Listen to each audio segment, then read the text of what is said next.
नमस्कार दोस्तों, स्वागत है एक बार फिर से आदि शंकर एकेडमी के ऑनलाइन प्लेटफॉर्म में।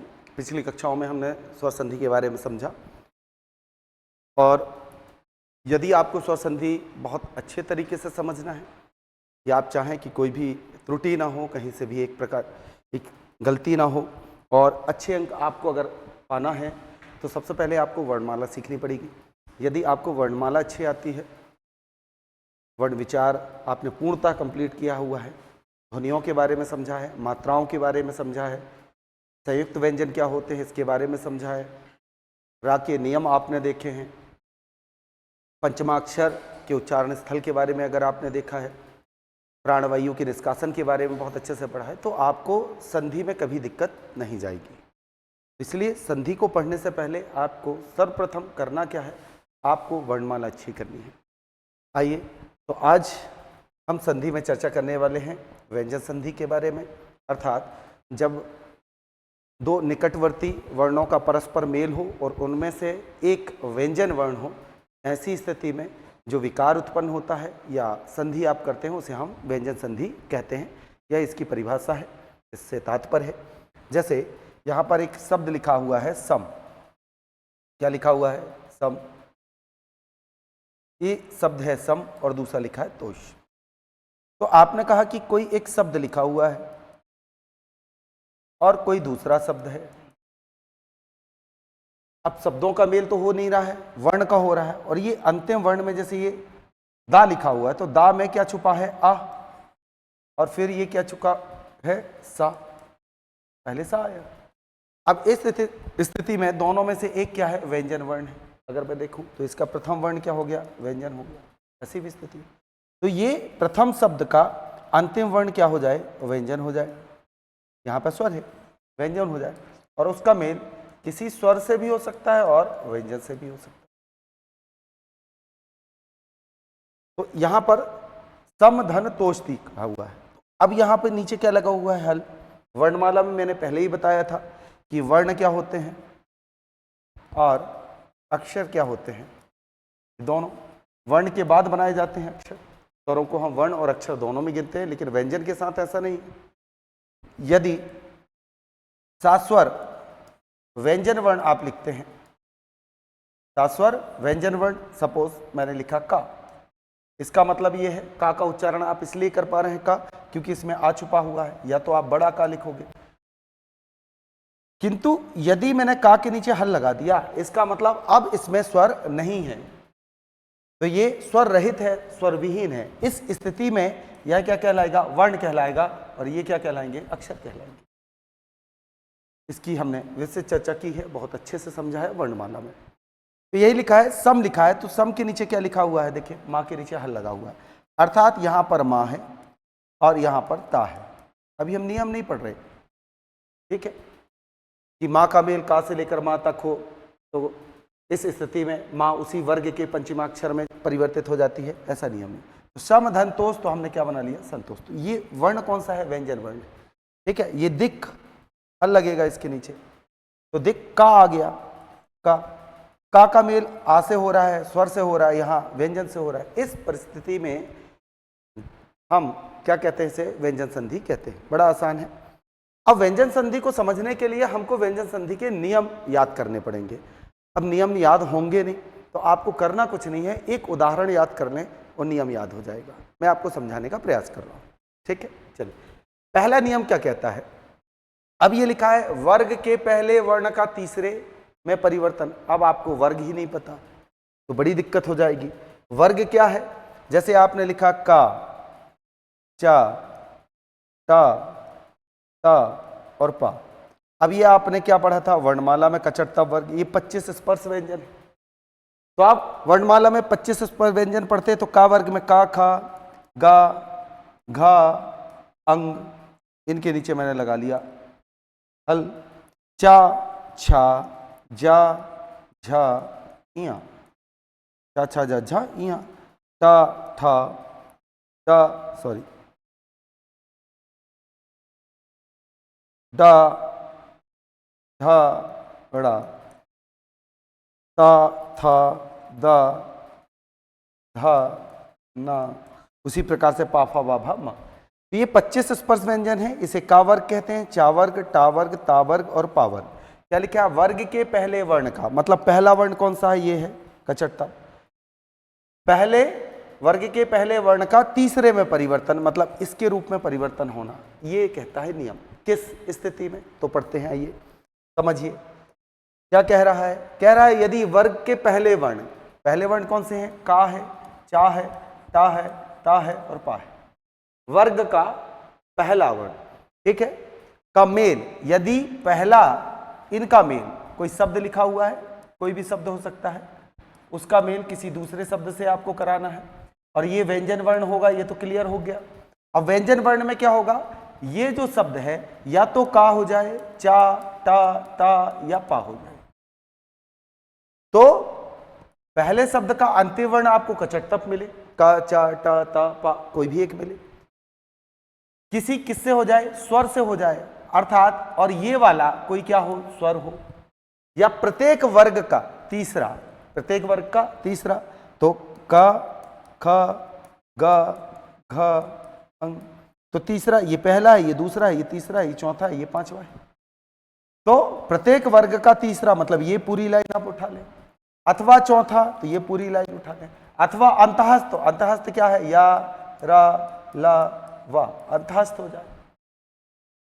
अंतःस्थ व्यंजन से होने पर, अर्थात पहले शब्द का अंतिम वर्ण का, चा, टा, ता, पा, इनमें से कोई एक हो, और उसका मेल किससे हो? किसी भी स्वर से हो। अब स्वर मैंने आप पढ़ा कर आया हूं, 11 होते हैं। या फिर वर्ग का तीसरा वर्ण हो, ये वाला वर्ण हो, या चौथा हो, या फिर अंतःस्थ हो। इस स्थिति में पहले कचटतप का परिवर्तन किया जाएगा। का परिवर्तन, इस शब्द का परिवर्तन किस रूप में होगा? अपने ही वर्ग के, मतलब का वर्ग, चा वर्ग, टा वर्ग, ता वर्ग, पा वर्ग दिया, अपने ही वर्ग के तीसरे वर्ण में इस लाइन में परिवर्तित हो जाए। ये कहने का तात्पर्य है। इसी को एक सूत्र के माध्यम से लिखा है, ये सूत्र लिख दिया है मैंने, इसको देखें क्या लिखा है? का, चा, टा, ता, पा। अब इनमें से किसी भी का मेल किससे होगा? किसी स्वर से हो जाए, स्वर 11 है, ठीक है, तीसरे वर्ण, वर्ग के तीसरे वर्ण से, तो ये टोटल कितने हैं? 5 हैं। चौथे से ये 5 है, अंतःस्थ से ये 4 है। यदि होता है तो का के बाद यदि स्वर आ जाए, तीसरा, चौथा, अंतःस्थ कोई भी आ जाए, तो का परिवर्तन किस में हो जाएगा? गा में। उसके बाद चा के बाद स्वर तीसरा, चौथा या अंतःस्थ आए, तो चा का परिवर्तन कैसे हो जाएगा? जा में। उसी प्रकार से टा आने पर डा में, ता आने पर दा में, और पा आने पर बा में परिवर्तन हो जाएगा। सिंपल साधारण सा है। यदि हम मेल करा रहे हैं और पहला वर्ण का, चा, टा, ता, पा में से कोई भी एक हो, और इसका मेल किसी स्वर से होने पर, वर्ग के 25 स्पर्श व्यंजन है, उस वर्ग के तीसरे वर्ण से, चौथे वर्ण से, या फिर अंतःस्थ या अलावा से होने पर, यह अपने ही वर्ग, जिसका मेल आप करा रहे हो, तो का, चा, टा, ता, पा, अपने ही वर्ग के तीसरे वर्ण पर परिवर्तित हो जाएगा। इसके लिए एक टेबल और बनाई है, इस तरीके से भी समझ लो। तो इन्होंने कहा कि प्रथम वर्ण क्या हो? कोई शब्द लिखा हुआ है। क्या लिखा है? कोई शब्द लिखा है, कोई भी शब्द लिखा है, इसका मेल किसी दूसरे शब्द से हो रहा है। तो पहला शब्द क्या हो सकता है? का हो सकता है, चा हो सकता है, टा हो सकता है, ता हो सकता है, पा हो सकता है। इसका मेल दूसरे शब्द का प्रथम वर्ण को क्या होगा? कोई स्वर होगा, जो 11 में से एक कोई भी आ सकता है। वर्ग का तीसरा, 5 में से कोई, चौथा 5 है, कोई भी एक, अंतःस्थ से होने पर अपने ही वर्ग के का परिवर्तन गा में, चा का जा में, टा का डा में, ता का दा में, पा का बा में परिवर्तन हो जाएगा। उदाहरण देखें, देखिए उदाहरण के रूप में देखेंगे तो क्या मिला? पहला दिख, दूसरा क्या मिला? गज। तो ये क्या है? ये का है, और का वर्ग का क्या है? वर्ग का पहला अक्षर है, यही बात हो रही। का मेल किससे हो रहा? गा से। तो का, ख, गा, ये क्या है? तीसरा, वर्ग का तीसरा है। तो अब परिवर्तन क्या होगा? दोनों को जोड़ेंगे। का की जगह हमें क्या लिखना है? का की जगह गा हो जाएगा। तो दिक, धन, गज क्या बन गया? का की जगह गा लिख दो और गज वैसे ही आ जाएगा, तो का की जगह पर क्या लिख गया, दिग्गज। तो हमें क्या मिला कि हमने देखा कि यहाँ का मिला है, क्या मिला है, का, और इसका मेल वर्ग के तीसरे अक्षर में हो रहा है। तो अब परिवर्तन क्या होगा, का गा में परिवर्तन हो जाएगा, जोड़ देंगे तो दा में छुट्टी की और फिर गा आ जाएगा। तो का की जगह हम क्या लिखेंगे, गा। अब चूंकि स्वर विहीन है तो आधा आ जाएगा, दिग, फिर गज, दिग्गज। बड़ा आसान है यदि आप प्रॉपर तरीके से पढ़ते हो तो। ठीक है, वर्णमाला नहीं आएगी, वर्ग का तीसरा चौथा पांचवा आपको समझ में नहीं आएगा, अंतःस्थ व्यंजन समझ में नहीं आएंगे, स्वरों की पहचान नहीं होगी, आपको नहीं बनेगा, है ना। ये व्याकरणी भाषा है, इसके लिए आपको व्याकरण पढ़ना पड़ेगा पहले जाके, इसलिए बोले। उसी प्रकार से चा का देखते हैं, तो यहां क्या मिल गया मुझे, चा, और चा का मेल किससे हो रहा है, आ से, और आ एक क्या है, स्वर है, और यहां पर क्या मिल गया आपको, चा। तो चा का परिवर्तन अपने ही वर्ग के, चा का तीसरा वर्ण को है, चा छ जा, तो किस में, जा, जा, चा का परिवर्तन किस में हो जाएगा, जा में। तो ये देखो जा, तो अच धन अंत, तो क्या बन जाएगा, अजंत।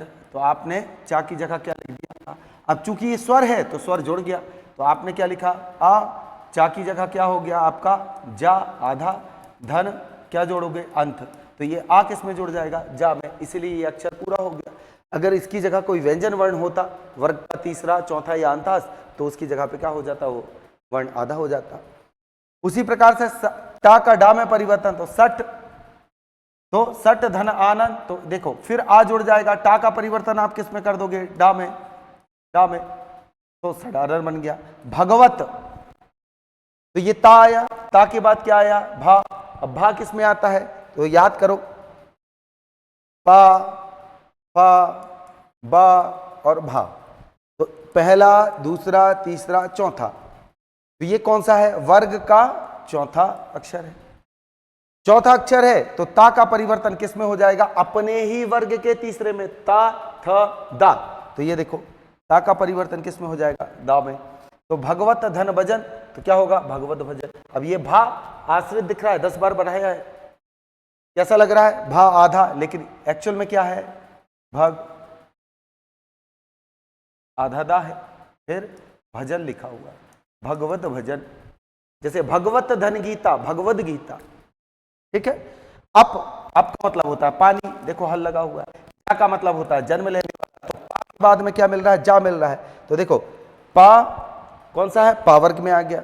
अब पा वर्ग का तीसरा, जा क्यों है, क्योंकि चा छ जा, अब पढ़ोगे तो लिखेंगे, तो मैंने लिखा चा छा जा छा इया, तो ये पहला है, ये दूसरा है, ये तीसरा है, ये चौथा है, और ये पांचवा है। अब जा कैसा है, तीसरा वर्ण है, तो हमने देखो तीसरा है, तो पा वर्ग में आया, तो पा वर्ग में का, अब पा वर्ग का तीसरा वर्ण क्या है, तो अब आप बताओगे, पा फा बा भा मा, पा फा बा भा मा, इसका पा के बाद जा मिला, तो पा वर्ग का तीसरा वर्ण क्या कहलाएगा, तो 1 2 3 बा, तो देखो ये लिखा है, पा के बाद बा, पा का परिवर्तन हम किस में कर देंगे, बा के रूप में, तो अप धन जा क्या बन गया, अब्ज, और अब्ज का मतलब होता है कमल, है ना, अप मतलब पानी। चलिए कुछ उदाहरण देखते हैं इसके लिए, देखिए पुनः, दिक् धन अंत, तो का के बाद क्या मिल गया, का वर्ग है, कचटप मिलेगा, आपको क्या मिलना चाहिए, का चा टा ता और पा, इनमें से कोई भी अक्षर मिलेगा, और इनके बाद क्या मिले, इसका मेल किसी भी स्वर से होता है, वर्ग के तीसरे वर्ण से होता है, वर्ग के चौथे वर्ण से होगा, ठीक है, या फिर अंतःस्थ से होता है, किससे हो जाएगा, अंतःस्थ से। ठीक है, तो दिक् धन अंत, तो का परिवर्तन किस में कर दोगे, गा में, दिगंत हो गया। अच धन आदि, तो अच जा का परिवर्तन, अच्छा का बाद में हमें क्या मिल गया, स्वर, तो चा छा जा किस में परिवर्तन हो जाएगा, इसका परिवर्तन हो जाएगा जा में, तो क्या लिखा है, अच धन आदि, तो बड़ा आ किस में जुड़ जाएगा, जा में, आजादी। दिक् धन विजय, दिग्विजय। वाक धन ईश, वागीश। अप धन जा, अब्ज, ठीक है। उत धन योग, अब देखिए उत ताया कचर्तव वर्ग का, और योग अंतःस्थ आ गया, क्या मिल गया मुझे, अंतःस्थ व्यंजन कौन से होते हैं, या रा ला और वा, ठीक है, तो मुझे क्या मिल गया, उत धन योग उद्योग, बड़ा आसान है। सुप धन अंत, तो फिर पा मिला, तीसरा वर्ण क्या है, बा जाएगा, सुप धन अंत सुबंत। सत धन भावना, अब देखिए ता के बाद भा आया, फिर उसी तरीके से तो ता था दा, ता का परिवर्तन किस में हो जाएगा, दा में, तो सत धन भावना सद्भावना। सत धन गुण, फिर ता का परिवर्तन क्या किस में हो जाएगा, गुण, क्योंकि क्या है, गा क्या है, तीसरा है, तो ता का परिवर्तन किस में हो जाएगा, दा में, तो सदगुण आ गया। ठीक, फिर क्या लिखा है, तत्, ये हल लगा लीजिएगा सब जगह पे जहां नहीं लगे हैं, ठीक है, क्योंकि ये व्यंजन वर्ण है, अगर हल नहीं लगाते तो फिर आ मान लिया जाएगा। क्या लिखा है, तत् धन उपरांत, तो ता मिल गया, और ऊ स्वर है, तो ता का परिवर्तन किस में हो जाएगा, त थ द, दा में, तो तद उपरांत आ गया, और ऊ की मात्रा किस में लग गई, दा में छोटू की लग गई। फिर उसके बाद ता के बाद घा आया, तो का खा घ, का खा गा घा, तो हमें मिल गया चौथा वर्ण, तो क्या बच जाएगा, ता का दा में परिवर्तन, उत धन घाटन उद्घाटन। जगत धन अंबा, तो ता का परिवर्तन पुनः दा में, तो जगदम्बा।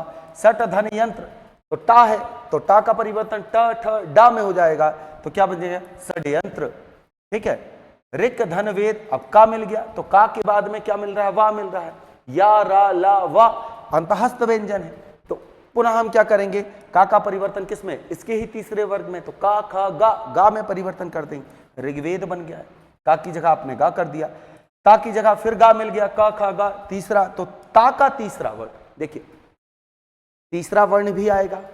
अब यहां पर जैसे लिखा है सा ता, और ये का वर्ग का तीसरा वर्ण है, तो उससे हमें मतलब नहीं किसी भी वर्ग का है, परिवर्तन आप जिस वर्ण का आप मेल करा रहे हो उसी के वर्ग का तीसरा वर्ण है ना, बार बार बता रहा हूं, ये गलती। सत धन गति, तो क्या होगा, सदगति। सुप धन अंत, तो क्या बन जाएगा, सुबंत। इस तरीके से हमें पढ़ना है, ये आपके लिए कुछ प्रैक्टिस थी जिसको मुझे करना था। अब आते हैं नियम नंबर 2। नियम नंबर 2 क्या कहता है, व्यंजन संधि के नियम में कि वर्ग के पहले वर्ण का पांचवें में परिवर्तन। अब क्या हो रहा है कि आपने कचट तब लिखा, जैसे का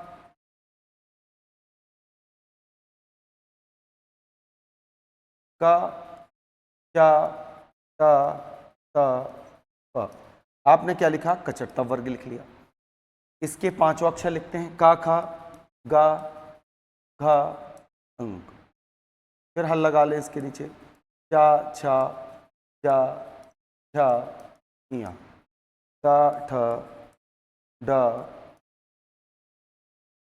धा ड़ा, ता के बाद था, फिर दा, फिर धा, और फिर ना, ता था दा धा ना, पा फा बा भा और मा, ये हमने बना लिया। ये वर्ग का पहला है, ये दूसरा है, ये तीसरा है, ये चौथा है, और ये पांचवा है। अभी हमने क्या कहा कि पहले हमने क च ट त प, इसका मेल किससे कराया, किसी स्वर से, मतलब कचट्टव वर्ग का मेल हमने किससे कराया, किसी स्वर से कराया, वर्ग के तीसरे वर्ण से, चौथे से, और अंतःस्थ से। इस स्थिति में परिवर्तन क्या हुआ, परिवर्तन ये हुआ कि ये जो पहला वर्ण है वह यदि कोई भी अक्षर आता है, स्वर है, तीसरा है, चौथा है या अंतःस्थ है, उनसे मेल होने पर हमने इस कचट्टव का मेल वर्ग के तीसरे वर्ण से कराया, तीसरे वर्ण से। जैसे का वर्ग में आया है, यदि कोई वर्ण आ रहा है, का मेल किसी से भी हो रहा है ना, यदि का मेल क्या हो, तीसरे में से किसी से भी हो, चौथे में से किसी से भी हो, स्वर में से किसी से भी हो, या अंतःस्थ में, परिवर्तन हमेशा किस में हुआ, गा में। यदि चा का मेल आप वर्ग के स्वर तीसरे, चौथे या अंतःस्थ से करा रहे हैं या फिर स्वर से, तो परिवर्तन जा में। इस तरीके से ये तीनों अपने ही वर्ग में परिवर्तन हुए। अब क्या कह रहा है कि वर्ग के पहले वर्ण का पांचवें में परिवर्तन, अब पांचवें में परिवर्तन होना है। कैसे होना है समझिए, क्या लिखा है, यदि वर्ग का पहला वर्ण क्या हो, कचट्टव हो। अभी पुनः फिर से क्या हो जाए, वर्ग का पहला वर्ण का से लेकर, है ना, कचट्टव की बात कर रहे हैं, वर्ग का पहला क च ट त प, इसका मेल किससे हो, मां और ना से हो, तो इसका मेल किससे होगा, मां अथवा ना से होगा। इस स्थिति में कचट्टव का जो परिवर्तन होगा वह पांचवें अक्षर में हो जाएगा। तो लिखा है, तो होने पर वर्ग का पहला वर्ण अपने ही वर्ग के पंचमाक्षर, अब पंचमाक्षर क्या है, का खा गा घा इंगा, चा छा जा झा इया, टा ठा डा ढा ड़ा, ता था दा धा ना, पा फा बा भा मा। ये है पंचमाक्षर जिसको हमने वर्णमाला में बहुत अच्छे से पढ़ा था। ठीक है, तो यही चीज यहां पुनः एक सूत्र के माध्यम से लिखिए। क्या लिखिए? का च ट त पा धन। तो इनमें से कोई भी एक वर्ण आएगा, यहां कॉमा नहीं लगना चाहिए था। अब इनका मेल किससे हो रहा है? मां अथवा ना, अर्थात इसके बाद कोई शब्द है, इस शब्द का जो अंतिम वर्ण है इनमें से कोई एक हो और उसका मेल कोई दूसरा शब्द है ना, तो इसका ये पहला क्या हो? या तो मां हो या तो ना हो। इस स्थिति में है ना, इस स्थिति में क्या होगा कि क्रमशः परिवर्तन का क्या हो जाएगा? इंगा के रूप में, चा का किसके? इया के रूप में, टा का अड़ा के रूप में, ता का ना के रूप में और पा का मा के रूप में। ऐसे परिवर्तन होगा, है ना। टेबल से समझते हैं एक बार। आइए पुनः देखिए, बड़ा अच्छा है। अगर आप वर्णमाला नहीं करोगे, मैं सच कह रहा हूं, आप अभी तो समझ जाओगे, यदि वर्णमाला नहीं बनेगी तो आप संधि में अच्छे नंबर नहीं ला सकते हो। बिल्कुल आसान है। क्या लिखा है कि प्रथम वर्ण क्या हो जाए? का, चा, टा, ता, पा, इनमें से कोई भी आए और उसका मेल द्वितीय वर्ण किससे हो? माना, माना, माना, माना, किसी से भी। इस स्थिति में परिवर्तन किसमें होगा? इसमें परिवर्तन होगा। पहले ही पढ़ा था, है ना। जिस प्रकार से पहले कचटतप का तीसरे वर्ण में हो रहा था, अब किस में होगा? पांचवें में। तो का पंचमाक्षर इंगा, चा का इया, टा का अड़ा, ता का ना, पा का मा। हर बिंदी ना और मां नहीं होती। और आपको पता होना चाहिए पंचमाक्षर अनुस्वार के रूप में लिखे जाते हैं। किसके रूप में? अनुस्वार के रूप में, अर्थात बिंदी के रूप में लिखे जाते हैं। हर बिंदी ना और मां नहीं होती। वर्णमाला पढ़ते समय मैंने आपको बताया था, इसके बारे में बहुत अच्छे से समझाया था कि पंचमाक्षर क्या होते हैं।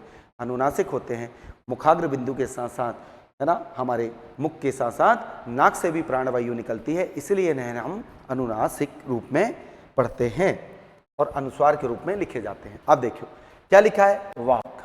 तो क्या मिल गया आपको? का। और का मेल किससे हो रहा है? मां से। ये देखो, पहला वर्ण मां का मिल जाए और दूसरा मां अथवा ना में से कोई भी मिल जाए, तो का और मां में से दोनों मिल गए। अब का परिवर्तन किस में होगा? अपने ही वर्ग के पंचमें अक्षर में, इंगा में। तो आपने क्या लिखा? वांग। ऐसे ही लिखे, का की जगह क्या हो गया? ये और मय। क्या लिखेंगे? वांगमय। फिर क्या लिखा? अच, चा आ गया, फिर ना आ गया। तो देखिए, चा का कचटतप में चा लिखा हुआ है और इसका मेल किससे हो रहा है? ना से। तो अच धन नास क्या बन गया? ऐनास। फिर सट धन मास, तो क्या मिल गया? टा। और टा का मेल किससे हो रहा है? मां से। तो क्या बन गया? क्षणमास। क्योंकि टा का पंचम अक्षर क्या है? अड़ा है।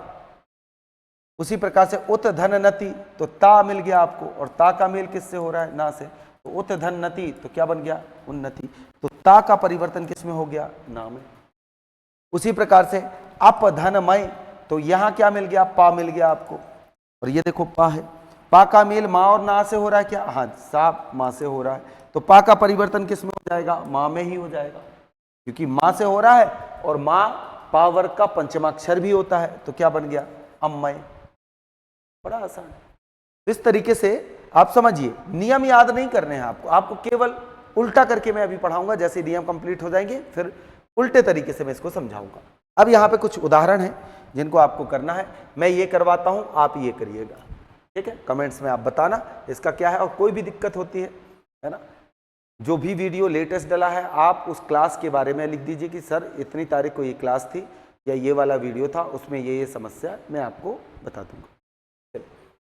क्या लिखा है? उत धन मत, तो ता मिल गया और ता के बाद क्या मिल गया? मां। स्वाभाविक बात है। तो ता के बाद मां मिला है, तो ता का कौन सा अक्षर होता है? पंचमा। ता थ द धा ना। तो ता का परिवर्तन किस में हो जाएगा बेटा? ना में। ता की जगह क्या हो जाएगा? ता। तो उत धन मत क्या बन गया? उन्मत। तो आपने ता की जगह क्या कर दिया? ना कर दिया। इसी प्रकार तत् के बाद क्या मिला? मय मिला। तो ता का परिवर्तन किस में हो जाएगा? ना में। तो क्या बन गया? तन्मय। वाक, तो का परिवर्तन किस में होगा? पांचवें अक्षर में, इंगा में। तो वाग धनमय, वांगमय। सत धन मित्र, तो ता का परिवर्तन किस में हो जाएगा? अपने ही पांचवें अक्षर में, क्योंकि मां मिल गया तो सन्मित्र आ गया। उत धन मेष, फिर ता मिला तो ता का परिवर्तन इसके पांचवें अक्षर ना में, उन्मेष। सट धन मास, ता का पंचम अक्षर ड़ा होता है तो सट धन मास, षणमास। सत धन मार्ग, फिर ता मिला तो ता का परिवर्तन किस में होगा? ना में, सन्मार्ग। उत, फिर ता मिल गया तो ता का परिवर्तन ना मा से होने पर क्या मिल जाएगा? ना में परिवर्तन, तो ना हो गया तो उत धन नयन, उन्नयन। उसी प्रकार से ता का मेल ना से होने पर पुनः क्या बन जाएगा? ये ता का परिवर्तन ना में, तो जगन्नाथ। सत धन मति, तो ता का मेल मां से हो रहा है, इसमें फिर परिवर्तन होगा ना में, क्या हो जाएगा? सन्मति। गा का परिवर्तन इंगा में होगा, दिक धन नाग, दिग्नाग। चित धनमय, चिन्मय, ना में, इसका ही परिवर्तन ना में होगा, इसका ना में होगा, इसका ड़ा में होगा, इसका ना में होगा। इस तरीके से आपको पढ़ना है, समझना है। अगले आ जाते हैं। अब है व्यंजन संधि का तीसरा नियम। नियम छोड़िए, आप एक उदाहरण याद रख लीजिए, तुरंत नियम याद आ जाते हैं। मुझे आज तक याद नहीं है नियम, पर आप संधि शब्द दे दो, मैं तोड़ दूंगा, जोड़ दूंगा। प्रैक्टिस से चीजें आती है। चलिए आ जाए। नियम नंबर 3 क्या कहता है? मां का परिवर्तन वर्ग के पांचवें अक्षर पे। अब उल्टा करना है। अब शब्द का पहला कोई शब्द है, उसका पहला मतलब अंतिम वर्ण जो होगा वो ना और मां होगा, और जिस दूसरे शब्द से उसका मेल हो रहा है उस शब्द का प्रथम वर्ण क्या हो जाएगा? कचट तप में से कोई। अच्छा, कचट तप मतलब वर्ग, का वर्ग में कितने अक्षर हैं? 5, इनमें से कोई भी हो। चा वर्ग में 5 है, इनमें से कोई। टा वर्ग में 5 है, इनमें से कोई, इनमें से कोई। अर्थात अगर आम भाषा में कहूं तो आप जब मां अथवा ना का, सॉरी, जब आप मां का मेल, किसका? मां का मेल किससे कराते हो? का से लेकर मां तक किसी से भी कराते हो। तो का से लेकर मां तक में आपके पास में क्या है? एक का वर्ग है, एक चा वर्ग है, फिर टा वर्ग है, ता वर्ग है और पा वर्ग है। ठीक है, तो का वर्ग में 5 अक्षर हैं, किसी से भी हो। चा वर्ग में है, टा वर्ग में है, ता वर्ग में है, पा वर्ग में। तो इस वर्ग में होंगे तो पहला क्या है? मां। दूसरा क्या है? या तो का वर्ग। कब? का वर्ग मतलब का की फैमिली के जितने परिवार के लोग हैं, चा के। इस स्थिति में क्या होगा? यदि का वर्ग से होगा तो मां का परिवर्तन इंगा में हो जाएगा। चा वर्ग से होने पर मां का परिवर्तन इया में होगा। टा वर्ग से होने पर ड़ा में होगा। ता वर्ग से होने पर ना में होगा, और पा वर्ग से होने पर मां में होगा। यही लिखा है। मां और ना का मेल आप किससे करोगे?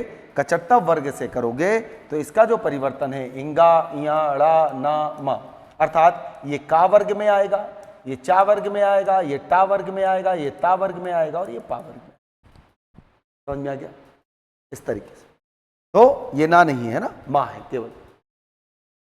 तो इस तरीके से देखें कि हमने वर्णमाला पढ़ते समय एक चीज पढ़ी थी। सर बता रहे थे कि हर बिंदी मां और ना नहीं होती है। हर बिंदी क्या नहीं होती? मां।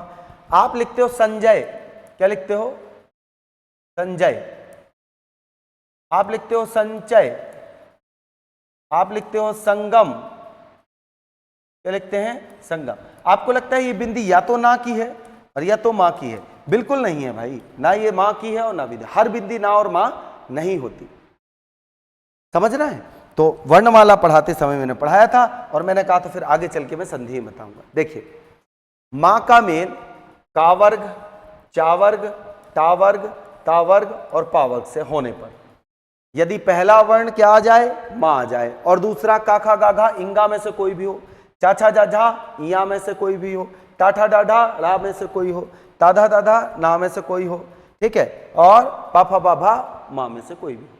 अर्थात यदि का वर्ग का कोई भी परिवर्तन आता है, वर्ण आता है, तो मां का परिवर्तन किस में हो जाएगा? इंगा में। ये गलत लिखा है थोड़ा सा, इसको मैं सुधार देता हूं।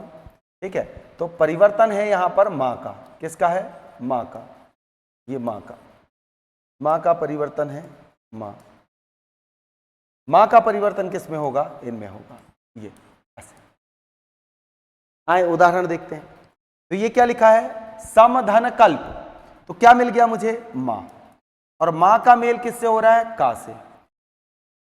का से होने पर मां का परिवर्तन किस में होगा? इंगा में होगा। किस में होगा? इंगा। ये जो संकल्प लिखा है, इस संकल्प की शुद्ध वर्तनी, ये अनुस्वार में लिखा जाता है, तो हमने क्या लिखा, आप संकल्प, ये लिखा है। तो जब इसका वर्ण विच्छेद आप करोगे तो संकल्प में ना नहीं लिखेंगे, क्या लिखेंगे, इंगा। तो आप इसको ऐसे भी लिख सकते हो और ऐसे भी लिख सकते हो। क्यों? क्योंकि हमने वर्णमाला पढ़ते हुए यह पढ़ा था कि पंचमा अक्षर अर्थात 25 स्पर्श व्यंजन में आने वाले पांचवें वर्ण जो हैं वो अनुस्वार अर्थात बिंदु के रूप में लिखे जाते हैं। तो आपने संकल्प लिखा है, इसका मतलब ये इंगा है। ये लिखा है मां, और मां का मेल हुआ है किससे, चा से। तो मां का परिवर्तन जानते हैं किसमें होगा, इया में होगा। ये लिखा है मां का चा वर्ग से होने पर क्या है, इया है। इसका मतलब ये जो संचय लिखा है, इसका मतलब है ये संचय लिखा है, संचय, संचय नहीं है, संचय है। ये क्या लिखा है, दम धन डा, तो ये क्या है, मां मिल गया, और मां का मेल किससे हो रहा है, डा से हो रहा है। तो मां का परिवर्तन किस में हो जाएगा, इसके पंचमे अक्षर में रा से। तो दंड ऐसे लिखें या ऐसे लिखें। उसी प्रकार सम धन तोष, तो मां मिल गया और मां के बाद क्या मिल रहा है, ता मिल रहा है। तो ता का पंचमा अक्षर क्या होता है, ना होता है। तो मां का परिवर्तन किस में हो जाएगा, ना में। तो संतोष ऐसे भी लिख सकते हो, ऐसे भी लिख सकते हो। उसी प्रकार से संपूर्ण, मां के बाद क्या मिल गया, मां मिल गया। तो मां का पंचमा अक्षर, मां किस वर्ग में आता है, पा वर्ग में आता है, पा फा बा भा मां। इसका पंचमाक्षर स्वयं मां है, तो मां का परिवर्तन मां में ही होगा। तो ये क्या लिख दिया, संपूर्ण। याद रहेगा। चलिए उदाहरण है, क्या लिखा है, समधन कल्प। तो ये मां जो परिवर्तन है, ये बिंदी जो है ये इंगा की है। किम धर कर, तो ये क्या लिखा है, किंकर। इसका मतलब ये क्या है, किंकर। आप ऐसे भी लिख सकते हो, ये बिंदी ना की नहीं है, याद रखिएगा। तो किंकर लिख दिया। समधन पूर्ण, संपूर्ण, समधन ध्या। अब देखो मां के बाद क्या मिल रहा है आपको, धा मिल रहा है, और धा क्या है, ता वर्ग में आता है, ता था दा धा ना। तो मां का परिवर्तन किस में हो जाएगा बेटा, ना में। ठीक है। तो ये जो लिखा हुआ है इसका मतलब है ये है संध्या लिखा हुआ है। क्या लिखा है, संध्या। आप दोनों ही स्थिति में से लिख सकते हैं। फिर समधन चित, तो क्या मिलेगा, संचित। तो ये मां मिला है और मां के बाद चा वर्ण आ रहा है, तो चा छा जा झा इया। तो मां का परिवर्तन किस में होगा बेटा, इया में। इसका मतलब ये संचित जो लिखा है, इसका मतलब है संचित लिखा हुआ है, संचित। उसी प्रकार से संगम, तो संगम में क्या है, संगम, ऐसे लिखेंगे। फिर परम धंतु, तो आप ऐसे भी लिखते हैं, परंतु ना। तो आप देखेंगे मां के बाद चा आ रहा है, तो सबसे आसान तरीका है। अब ध्यान से देखें, दूसरी चीज बता रहा हूं, कभी अगर आपको वर्ण विच्छेद आ जाए और समझ में ना आए, ये क्या लिखा है, का लिखा है, ये क्या है, का है, ये क्या है, पा है, ये क्या है, धा है, ये क्या है, चा है, ये क्या है, गा, ये रा। ठीक है, ये क्या है, चा, सॉरी यहां रा नहीं, ये ता। जिसमें अनुस्वार लगा हो, क्या हो, अनुस्वार। जब अनुस्वार, अनुस्वार को देखें, अनुस्वार मतलब बिंदी को देखें, और ये बिंदी जिस भी वर्ण पर लगी है, कोई अक्षर लिखा हुआ है, कोई भी अक्षर, इसके बाद वाला वर्ण कौन सा है ये देखना है। जैसे ये क्या लिखा है, बिंदी किस में है, सा में, हमने देखा का को। बिंदी किस में है, का में, हमने देखा किसको, इस बिंदी के बाद का को। बिंदी सा में है, इसके बाद क्या है, पा। बिंदी क्या है, सा में है, इसके बाद क्या है, धा। बिंदी सा में है, फिर ये क्या लिखा है, चा। बिंदी सा में है, फिर ये क्या लिखा है, गा। अब इस स्थिति में आपको अनुस्वार को देखना है। आपने अनुस्वार को देखा, अनुस्वार के बाद वाला वर्ण देखें। यदि वह बाद वाला वर्ण स्पर्श व्यंजन, स्पर्श व्यंजन है, स्पर्श व्यंजन है, तो बिंदी उसी वर्ण के पंचमाक्षर होगी। ठीक है, नहीं समझ में आया। ये का है तो ये बिंदी है, का खा गा घा इंगा। ये का है, ये बिंदी है, का खा गा घा इंगा। ये पा है, पा फा बा भा मा। ये क्या है, धा है, ता था दा धा ना। ये चा है, चा छा जा झा इया। समझ में आया। अनुस्वार देखिए, उसके बाद वाला वर्ण देखें, और जब बाद वाला वर्ण यदि 25 स्पर्श व्यंजन में से एक है तो वह उसी के वर्ग के पंचमाक्षर की बिंदी है। याद रखिएगा, तो उसे आप दोनों तरीके से लिख सकते हैं। समझ में आ गया? याद रहेगा। जैसे यहां लिखा है सट धनमास, तो ये षणमास आप ऊपर बिंदी लिख के कर सकते हो और ड़ा भी लगा सकते हो। उन्मेष लिखा है तो बिंदी लगा के भी आप क्या कर सकते हो, उन्मेष को लिख सकते हो। सम सत धन मित्र, तो आप सन मित्र को यहाँ बिंदी लगाकर भी आप कर सकते हो। ऐसा मेरा कहने का मतलब है। तो आशा करता हूँ आज 3 नियम हम पढ़े। इसके बाद कल हम पढ़ेंगे तादा, ता थ दा धा हम पढ़ते हैं ना, तो ता दा संबंधी नियम पढ़ेंगे। ता और दा संबंधी नियम सर्वाधिक है और एक ही टेबल में आपको 10 नियम नहीं पढ़ाऊंगा, 10 के 10 एक टेबल में बता दूंगा। 5 मिनट में कॉन्सेप्ट क्लियर हो जाएगा। जिस तरीके से हमने इनको पढ़ा बड़े आसान है। इसकी हम कल थोड़ी सी प्रैक्टिस करेंगे या फिर हम पूरी तरीके से जब हम व्यंजन संधि को पढ़ लेंगे फिर इसकी एक प्रैक्टिस करते हैं। आशा करता हूँ आज का सेशन अच्छा लगा होगा। प्रयास रहता है हमेशा कि जितने आसान तरीके से आपको परोस सकूं, चीज़ों को बेहतर कर सकूं ताकि आपके अच्छे नंबर आ जाएं, यही प्रयास है मेरा। ठीक है, तो आज की कक्षा यही समाप्त करते हैं। जय हिंद, जय भारत।